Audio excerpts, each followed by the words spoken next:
Little Mason, affectionately known as Dr. Doula, and I am here today with another Birth Her Story conversation with someone that I have been wanting to talk to for such a while because she's so amazing. And I watch her and we try, but it is here. This is Tru. Oh my goodness. She has her book. She has her this. She's just such an amazing person. Um, that I'm not going to mess it up by trying to tell you. I'm going to let her tell you stuff herself. But I just want to say thank you for making time to speak with me today. I honor the work that you're doing. I honor who you are in our birth space. But before we get going further, would you please, please, please, please tell the people who you are, beautiful? Yes. Well, first I want to say thank you, Dr. Doula, for having me on. Yeah. It's an absolute honor because you're doing such amazing work in the birth community as well. So thank you too. Thank you, guys. Yeah, so my name is Brittany Tru Kellman. I go by Tru, and I am a certified professional midwife, and I'm also a certified doula and a certified lactation counselor. Yeah, I'm founding director of Jamal Birth Village, which is a not-for-profit midwifery and doula organization in the Midwest, so here in Ferguson, Missouri. And so I'm a midwife, and I help to direct the vision to make sure that Black women in the city of St. Louis has equal access to holistic, community-based maternal health care. Yeah, outside of Jamal's work, I am an author. So Yay! Dr. Doula mentioned that I wrote a book. So this is a copy of my second book. It's called A Black Woman's Guide to Homebirth for women and families of color and the birth workers who serve them. And so the beginning of it chronicles like my personal journey from being a teen mom into finding myself and my roots into having a successful VBAC too. And then it goes on to kind of share the history of Black midwifery. And then it goes more into like a do-it-yourself educated guide of empowering Black women and non-people of color professionals and elevating home birth care. So that's like a snippet about me, and I'm excited to talk a lot more about some of the work that I'm doing. So yeah. Honey. I mean, just her story in itself. I told her before we started, I told you, girl, I was like, okay, where do we start with this? Yeah. Because you were so thorough in your explanation of how you got started in birth and how it was. I mean, you told all the things, about your experiences and things like that. You can overview that, like if there's a way that you can overview it, like how about we start here? So what was your first what was the first thought that you had about home having a home birth? I'll say that. We'll start there. Yeah. About home birth. And then what you did, because you did have a home birth, it was beautiful. Yeah. And how did you get there, like mentally from everything else? Mm-hmm. How did you get to that space? Yeah. So my second pregnancy, I remember replaying the trauma of what happened the first time. And so that was the first time I kind of like lifted my voice and was like, no, I want something different. And then I was turned down by that provider. And from that moment on, in my first trimester as an 18-year-old senior in high school, it like burned this fire in me of, I have to know more. I have to find out the right way. Something isn't right. Nothing is wrong with my body. Something is wrong with the system. So I have to start there because that's where the seed was planted, that I did not have to be confined in hospitals where they kept treating me so horribly. So that spark and anger kind of tunneled me into this depression. But in that darkness, I ended up saving myself. And what I found when I saved myself in that like postpartum depression spiral, when I came up, I seen all of these other women around me who had been through similar things, and it charged me even more. And I'm like, why do I feel like I'm supposed to be the one to do something about this? Okay. And I was just like, okay, well, let me just see what this feels like, So I'm a total book nerd, went to the library. and I found a now controversial book in the Black birthing community, but Spiritual Midwifery by Anna Gaskin, right? I have it as well. Exactly. So It was for a lot of people. It was the book that you could find. It was the closest thing when you're looking. That's what you found, it's and the so gateway book. It's accessible. exactly. So I found it and I'm like, yeah, this sounds real good. It look real good, but this don't relate to me. I just see a bunch of white hippie women pushing their babies out. And I'm like, but they don't look like me. They don't live in like the urban parts of the city. Like, how can I make that work?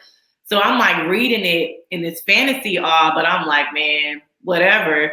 But I end up turning the page and then who do I see? Black, bold, and beautiful. Mama Salama, Sandra Doula with this big old afro. Yes, girl. Dashiki, and like I got chills all over my body. And I was like, you better believe that not only am I going to become the provider that I know I need to be for women in my community, but I'm also having a home birth next time I get pregnant. So the seed then, started to be, growing, through kind of like the fertilization of seeing Mama Salama. And then I kept uneducating and re-educating myself on traditional women's wellness and healing. And then in 2011, I got pregnant again. And I was in Dallas at the time, found a Black midwife instantly, moved back to St. Louis. They were zip, zero, none. And I was like, I don't care. I'm still going to find a midwife. So I found somebody, like 5 local midwives who are like still here in St. Louis. They turned me down for a VBAC 2. But this one midwife took me, and I had a successful VBAC 2C at home under a bright full moon, surrounded around my boys and a couple of my family members, had me 2 doulas, and I had him in 2 pushes, and I knew I could do it. And it changed the whole game. It changed my whole life, like forever. And y'all, if y'all really want to know, I mean, you just have to, I mean, like she said, the first part of it is like her entire story, details that I didn't know I would need to know. Mm-hmm. I was like, whoa. And I just felt you so deeply in like your whole process and your whole journey. And it was beautiful when you described that birth, that home birth under that full moon. It was glorious. Yeah. And I just want to say thank you for sharing that for people, because one of the reasons why I do this as well is that, a lot of times people, when you said learning and unlearning, I was learning and relearning and unlearning and all these things. A lot of times when it comes to, how we get from here to there, people are just like, well, how did you do that? How did you change your mind about that? How did you shift your mind? And your book actually talks about all of the things. And you talk about how it's like, you know what? Didn't know that was going to lend itself there to be here, but it did. It came back. And all these things that we go through just kind of lend themselves to the next experience that we can have. All of it is connected in so many ways. Yeah. I'm going to be honest, I went back and forth while writing that book. Really? Like, how much of myself do I share? Because I'm like, this kind of feel like a bio. But I'm like, if I don't really want to start with, this is how you have a fluffy home birth. If we think about people who aren't in the Black conscious community or the Black community that know about the more hippie-ish types of things, if we're talking about the teenage truths and people who are so, immersed into like modern medical everything, and these are people that we really want to truly inform them of their options, I'm like, they need to see me. They need to not just see this scarf wearing Tru who's running a maternal health organization. They need to see that, I was young, I was uneducated, I was a runaway at one point, I slept on the streets, I was in domestic violence relationships, I was taken advantage of, but I rose up and I came up. So it's a book of inspiration and hope for people who have been traumatized, not only in the maternal health system, but just in America, period, as a Black woman, so it's very vulnerable for me for that book to be in the hands of so many people across the planet. but my name is not Tru by mistake. Come on now. I'm not about giving, half-ass stories to people. And I'm like, if you really want to know who I am and why I'm here, you definitely have to know what I've been through and why it's so meaningful that a person like me exists and holds that title as Missouri's first Black CPM. That's right. Every gate and barrier and locked door and armed security system that you can think about that tried to prevent me to get here and for me to still be here, that book is even more important for you to see, how and why this is all important. So yeah. Definitely. And Like yeah. girl, when you said Missouri's first Black CPM, I just had a flashback of all of that. Mm-hmm. Oh my gosh, that's a whole nother thing. And you know what? I You can discuss what you want to discuss about it. Go for it. I just talk whatever you want to say about it, because some people might be like, what are you talking about? But those of us who are Black women in the birth community, we are just talk, sis. Just talk. Well, in my last just kind of statement about how I went through all these barriers and things, saying that, I became a first in that arena is really a testament to how strategic these laws are and sort of like the redlining of midwifery happens in the community where the power stays in the hands of white physicians on whether or not we're legal. And the power of who gets through the midwifery ranks is in the hands of these white midwives. And even though it's enough birthing people for everybody and everybody needs a different provider, these white women are intimidated by Black women like me who produces a totally different way of birthing than they have been able to. And so you have jealousy, enviness, who does she think she is? She ain't getting through unless I push her through. You have all of those different things. And that's what I went through. And having to be up under these white people to teach and train me and to get through. So I took a lot of preceptor abuse and I stayed quiet for a long time till I just like broke down and was like, no more. And I called out my preceptor, I cut off the relationship and I let her be. I didn't expose her or humiliate her. I stayed in my sacred space of talking about my trauma and I left it as that. Even once I graduated, like I literally had to leave my city and go all the way to Virginia to work with another midwife that could, partially treat me better than what I was dealing with. She was also white, but I had to go there for 3 months, leave my family, and then come back just to get through. So, but even after I became a CPM, I still didn't do anything about what I went through. I just moved on. But for some reason, they are just this group of white nurse midwives. Let me be clear. They cannot take not being able to puppeteer me, right? So not being able to control what I'm doing and to not being able to tokenize me. And so for some reason, when this article came out in the St. Louis American, I just got a plaque yesterday commemorating that very controversial article. When this article came out honoring me as Missouri's first Black CPM, ACNM, the American College of Nurse Midwives, they posted my Black ass, beautiful, revolutionary article on their Facebook page. And all of these white nurse midwives went in an uproar. She's not a CNM. She's miscredentialing herself. And ACNM, check your facts, all this stuff. And it's like, for one, I don't want to be a nurse midwife. Never wanted to. The article says I'm a CPM. ACNM did not call me a nurse midwife. And furthermore, we need to stop this divide between who's the better midwife or not, because let's not even go there right now. But so the sad thing is that 2 of the white preceptors that disrespected me, provided emotional abuse, and all of these other oppressive factors, they were bold enough to speak out against me and speak lies and slandering actions on Facebook on that post.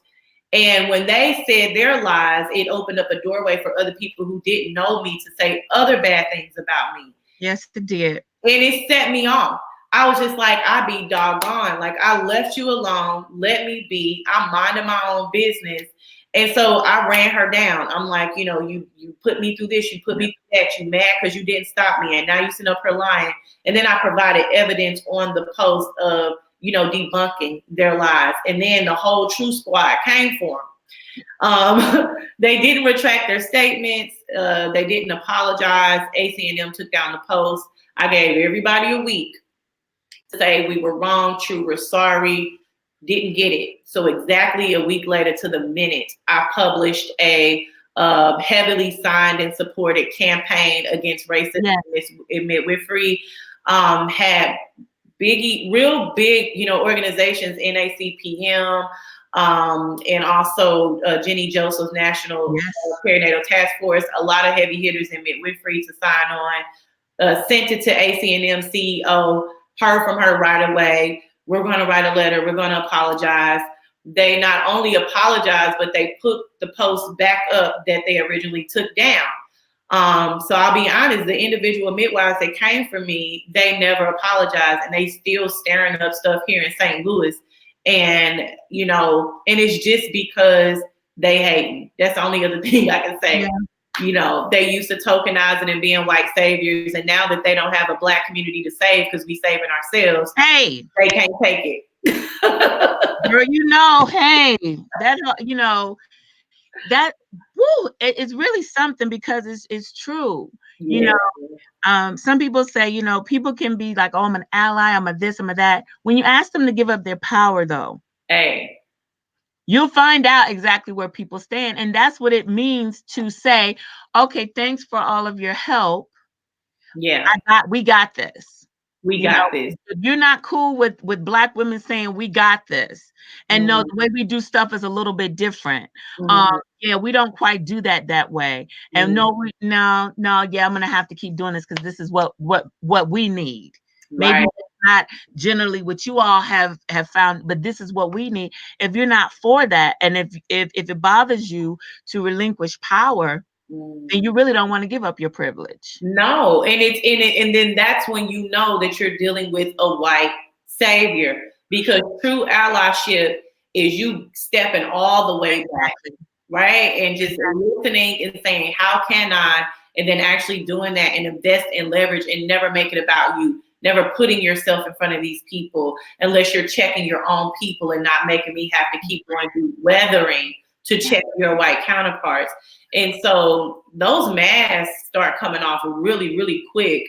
And you start to realize who are the true allies in regards to people who are tokenizing Black people that's doing this work. So sadly, a lot of Black birth workers have to go through these challenges with white people. And I think it's very healthy so that you can know before you get too deep with these people and letting them all the way in, what type of white person are you dealing with? Because I learned the hard way. I've got an intellectual property stolen.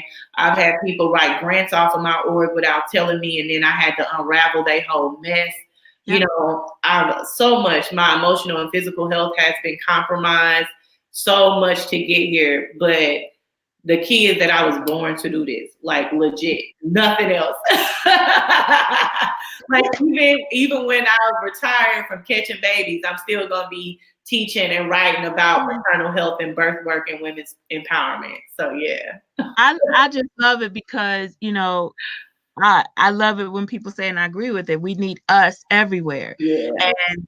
And people don't realize that, basically what you said is, okay, I'm going to go through these whatevers because this is what I feel called to do. I'm going to go ahead and, but you do, when you're going through these systems that have now, in the course of 50, 60, 70 years, whatever, become spaces dominated by majority culture it's a gatekeeper. Yeah. It really is. It's gatekeeping. It is, let's see if you are worthy if we can let you in. Yeah. And that's, you can, I experienced that with my doctoral degree. You can find it in different places. Yeah. But we don't understand that because they're just certain things. I'm just like, I don't have it in me to be hazed again, because I'm just not going to be hazed again. I'm not going to do it. Mm-hmm. When we see our sisters that are saying, okay, I'm going to go through this, because not only am I going to, place myself in this space, but when I get there, I'm gonna make ways for others to get through the door easier than I did. Exactly. Yeah, and to your testament for that, I always say I may be the first, but I ain't the only, and I got a whole lot more women coming, That's not even behind me, but next to me, because these are women who have already been there cheering me on, and they like, Tru, I can't wait till you get through, because I know you about to be like boom. So even while I was a student, I was hosting this annual gathering called the Birthing of a Black Midwife, Becoming a Midwife 101. So I hosted my third one this year, and essentially it's bringing together only Black women who are interested in becoming a midwife, whether it's a traditional midwife, CPM or CNM, all of the variances.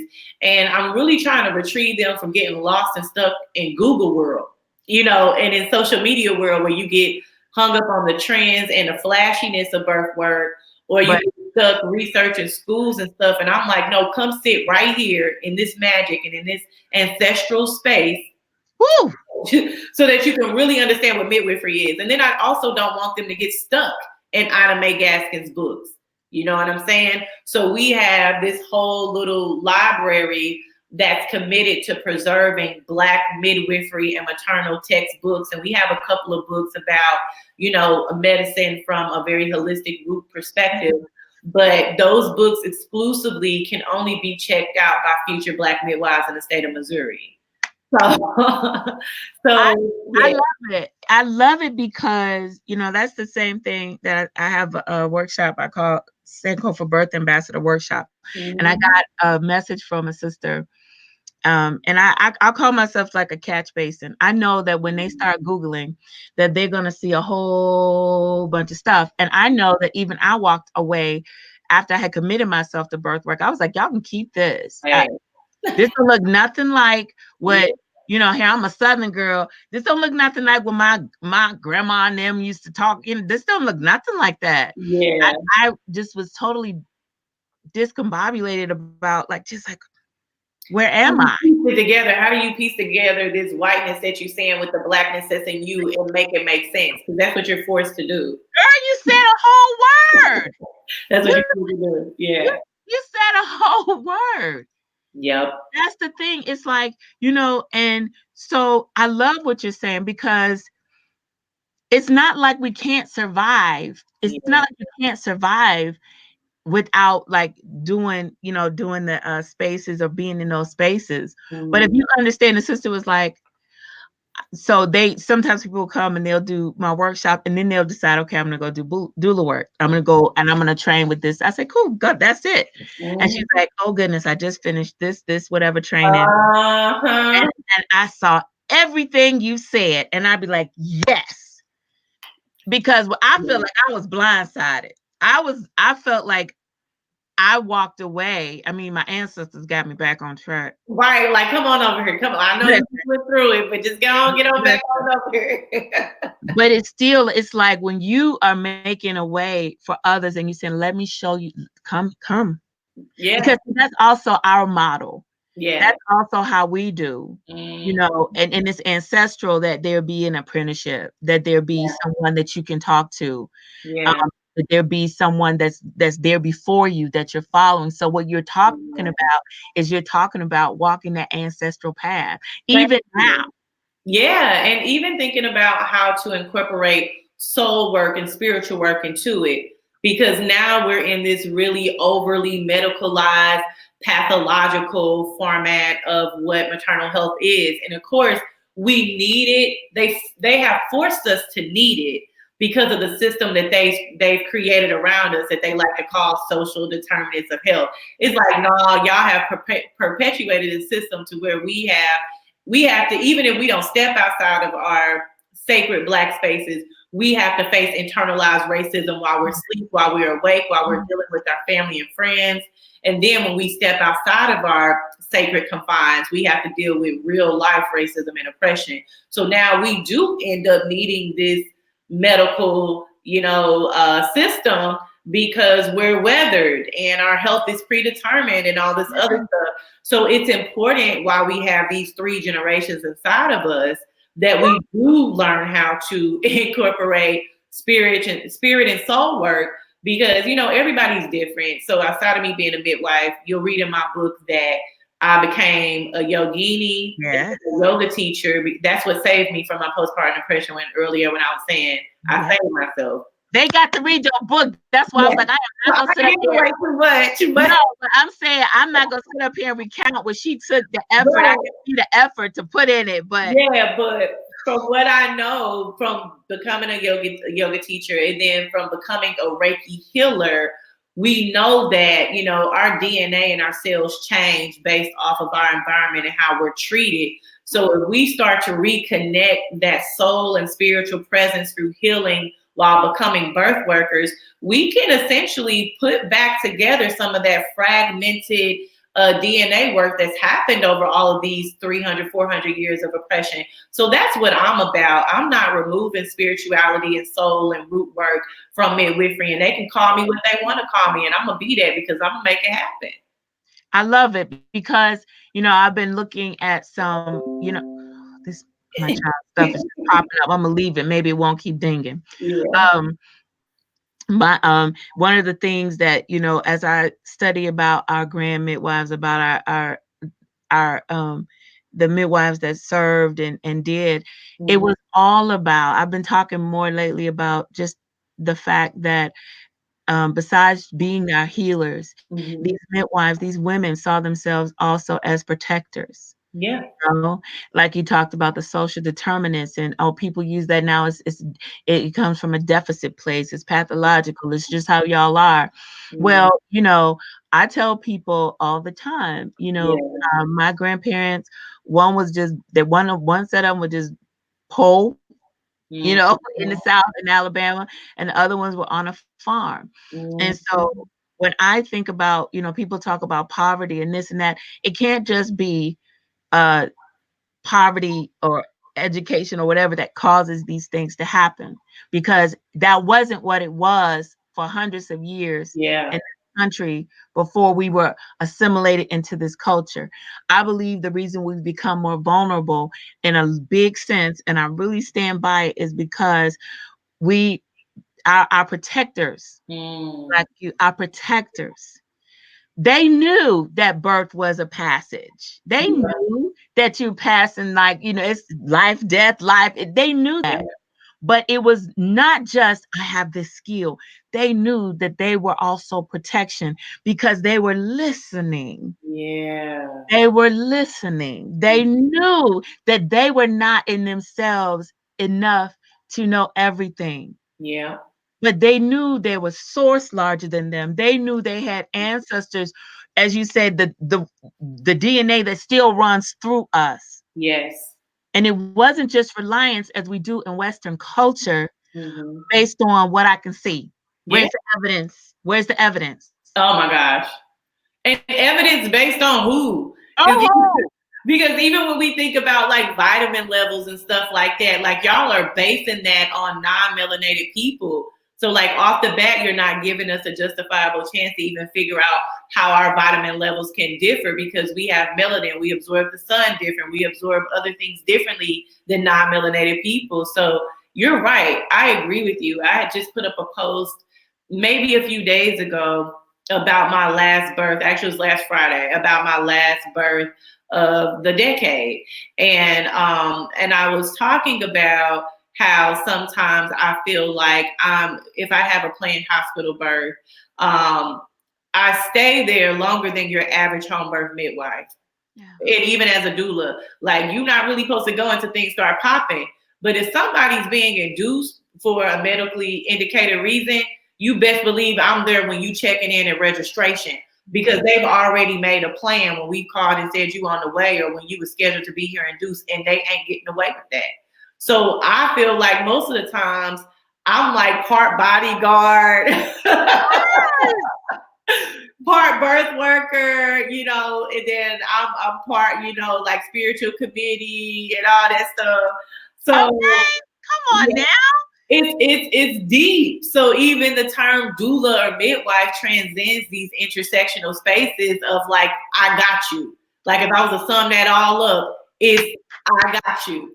Stop it. Yeah, when you hire Tru or when you come into Jemai, that's what that means. So You have before I got on with you, I was just telling my friend, a friend of mine, I was talking to her about how I talk sometimes to the dad clients and stuff like that. And it was that thing of sometimes, she was like, oh, well, what if I lean on him and he lets me fall? And I had just said that to her. I was hollering and screaming because I was like, there's nothing. I told her, I said, listen, mm-hmm. I got you transcends beyond I love you. Yeah. I'll be there for you. I ain't gonna let you down. Mm-hmm. I got you says all the things. Yeah, like I may not agree with you. Our personalities may not match. It may be an option where I preferably don't even like you. But you know what?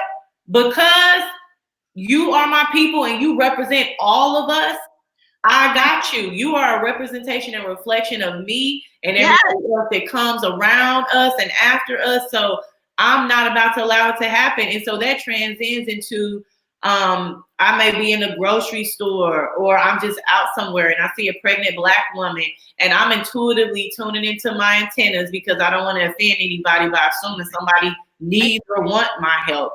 But I make eye contact, check body language, and I'm like, hey, you good? Like, how are you? I don't even want to make the assumption that you're pregnant. Let me just check in real quick. And then it transcends that space of how can I, share or tune into whatever you need as to why the creator has brought us in this shared space, So it's an honor. And you are so powerful. You just that energy and just in what you just expressed. And I say that because when it comes down to it, I'm always part of the work that I'm called to do is to remind us who we are and to also activate families. Yeah. So it's not just Western culture says you need to be a midwife, you need to be a doula, you need to be a whomever. But ancestrally, that's not what our people, how melanated people all over the world have seen that. The families were activated during that time. And one of the things that comes up often is people will talk about what you just said, like, oh, I don't vibe with so-and-so like that, and I don't get with so-and-so like that, and blah, blah, blah. Because I'm always encouraging, let's, okay, if your family is broken, let's see how we can build that up. Let's see what we can try to build, right? I said, no, you're not having your daughter right now thinking, one day I'm not going to want to talk to her. Yeah. That's not what they're thinking. Right. So birth is a healing time. It's a time to begin to heal. But one of the things that comes up is that thing of, I don't even rock with so-and-so like that. I don't even whatever. But because you're coming from this place that is not even, is otherworldly. Doesn't even matter. Like, come on. Like, if we think about that, like I'm a hermit, like straight up. Like, give me a house in the woods. Like, I was born in a small town in Gatesville, Texas. You read that in my first couple of pages in the book. And the community I grew up in, it was very much like a village. My auntie and my cousin and my uncle and my grandma, everybody was on this same stretch of 2 blocks and everybody's door stayed unlocked. Exactly. Run up and down the road barefoot. It was very much close-knitted like that. But I'm a very hermited type of woman where I'm gonna be all out in the community, showing love, sharing wisdom, gaining love and wisdom from other people. And then when I come home, I'm home and I'm to myself. You know what I'm saying? But in me being able to live that hermit lifestyle, it keeps my cup full to where I can live intersectionally and not just be like, well, I'm an executive and clinical director at Jemai and I do enough and I just do these births. So it's everybody else's business. I live by, if you are in this space, if you got my number or if I bumped into you and it ain't got nothing to do with Birthwork, you here for a reason. So I agree with you about how we can't confine ourselves to these modernized titles and terms, because the Grand Midwives that I remember, like my ancestors, my American ancestors, they lived and grew up on a farm too. And in Shiloh, Texas, and my great grandmother, she was the resident herbal and soap maker. And then it skipped a couple generations, and then ended back up with me. And the truth was that, she did this and she did that. Like the Grand Midwives, they grew food, they fed folks. Yep. They didn't just deliver babies. They was like the resident pediatrician. They was a community counselor, such and such. If down the street was fighting and arguing, Talk if, true. if you Talk, couldn't afford girl. to pay your midwife, it didn't matter. She may have had a window or a shutter or a door that needed to be fixed, and you came and fixed it. You know what I'm saying? And then she was a community healer because she was always trying to band together these relationships or, fix all these other different things. And let's not even get into root medicine. Don't come messing with so-and-so because we got the herbs to drive off them evil spirits. So it's just like, come on, like stop trying to confine us and then make it seem like we woo-woo and hoo-hoo or whatever when we know what we doing. So, man, I don't even trip off these people no more. I'm going to do me. And I've had entire midwifery practices buy a whole box full of my books, and they probably like, dang, you know what I'm saying? This is who we dealing with. Yeah, that's who you dealing with. I will sit at your board table, but at the end of the day, don't play with me. Like, you know what I'm saying? Like this is some spiritual roots. Like I became, come on, girl. like I became a yoga teacher and a Reiki healer and a herbalist before I became a midwife for this very reason of what I'm talking about, this ancestral work. And I remember when I got ready to go to Africa, I wanted to be a midwife before I went to Ghana in 2013. But I was like, you know what? I'm not about to start off in these medicalized institutions where they whitewash me in midwifery before I go to the motherland and find out. And then when I finished that path that was given to me and I got ready to leave, that's when I got the vision for Jama. And that's when I came back like, let's put these roots down. So everything happened in a way to where I can keep the voices of our ancestors and their work alive and to bring it back. And we do have to mold it in with modern times, but I'm trying to do it in a way that it's minutely diluted because of where we are right now. How long were you in Ghana? I was there for about 4.5 months. The first time I went, it was just for 2 weeks. And you remember how I said earlier about the book with Mama Salama. And when I was invited to go, I was invited to go work with her, and it floored me.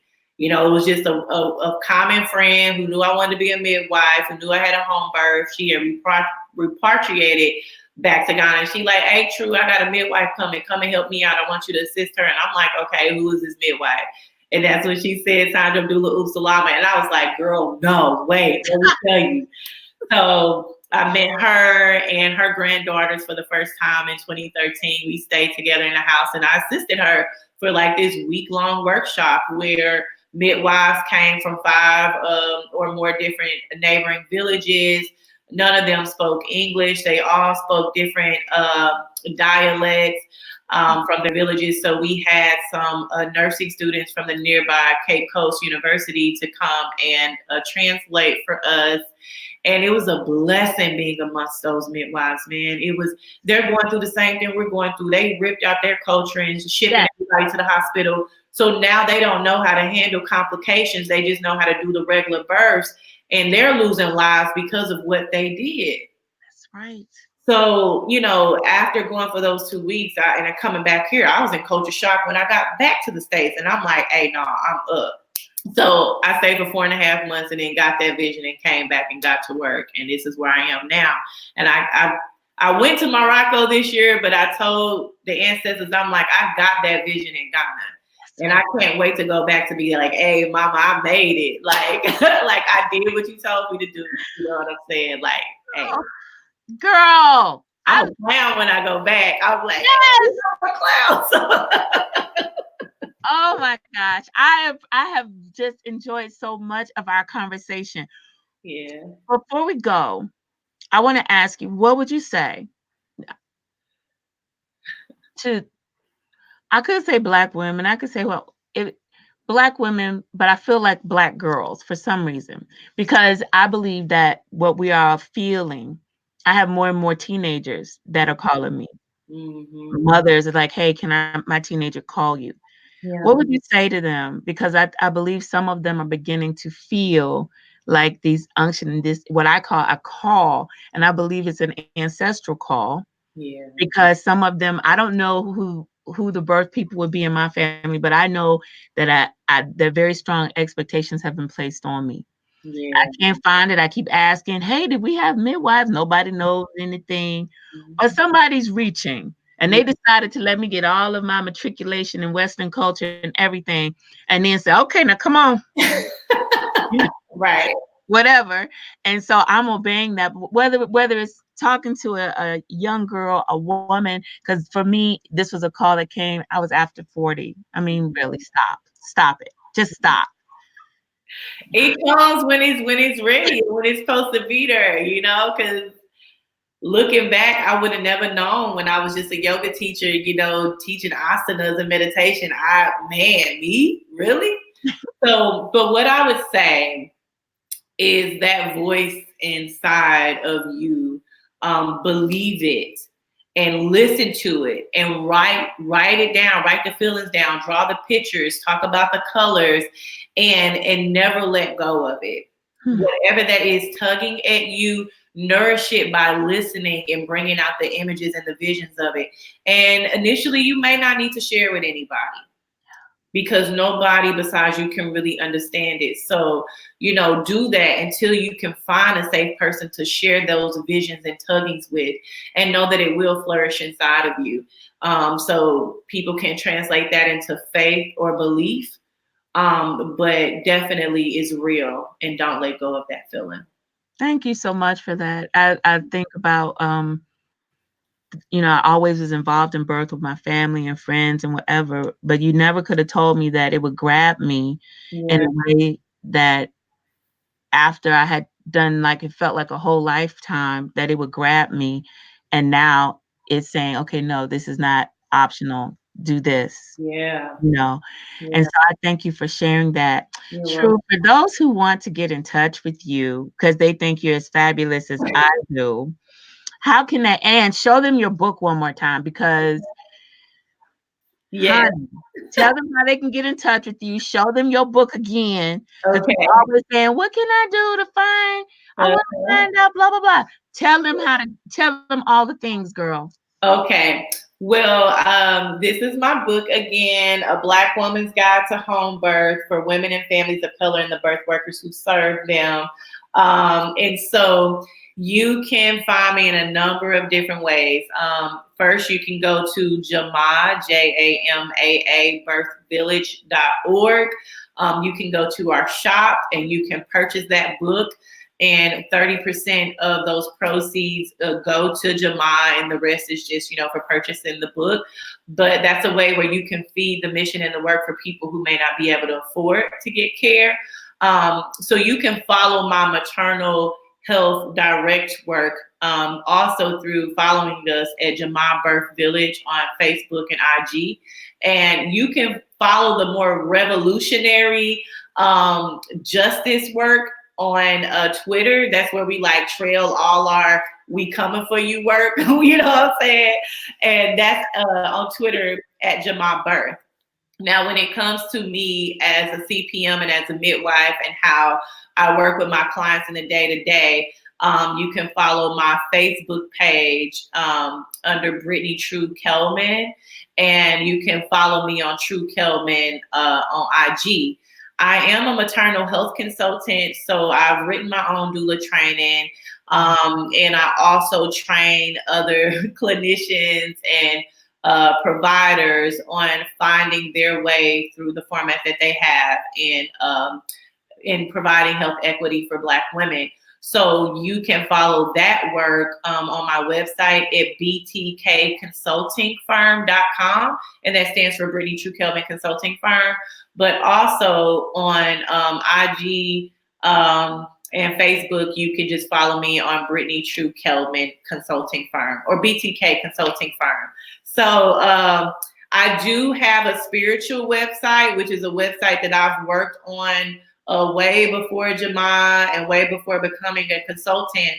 And it's called thecosmicgrove.com.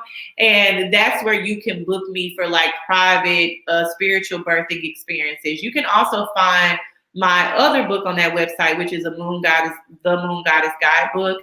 And it talks about my evolution from like this lost like young Black woman into evolving into this a powerhouse of like kind of like cosmic dissemination of, Yes. you know. So the cosmicgrowth.com is a way that you can stay in touch with my more spiritual alternative work. So that's how you can find me. I am just, I am so impressed with you. I thank you for being one of the women who is creating options for for Black women. I often say, unless we're creating options for ourselves, like people like, oh, that the one, the Right. only one, no, that was majority culture that told us that there could only be one, and there's one magical Negro, and this is the good one, and then if this one goes bad, we replace it. That's Mhm. not our truth. We come in a whole slew of us. We already here. We been here. We Okay. here. Yes. So we get to express that. And thank you for creating even more options for Black women so that when we Google, we Yeah. stop seeing so much of Black women death and Hmm. maternal death. And we see beautiful Black women like you pop up on the screen. Thank So you. I just want to say thank you. Thank you for your time, sis. I'm You're so glad welcome. that this happened. I'm so glad that you were willing to share.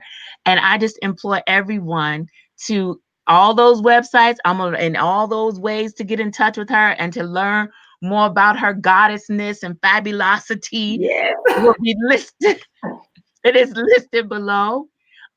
Make sure that you look for it because she has really done her best to put opportunities out for other women to connect. She has literally not only gone through a door that is tough, but she has said, let me hold this door open for you, sis. Yeah. And I appreciate you for that. And I want to say thank you for that. You're welcome. All No right. problem. Thanks for having me. Thank you guys for being with us Bye. today. Thank you, thank you, thank you. We will see you next time.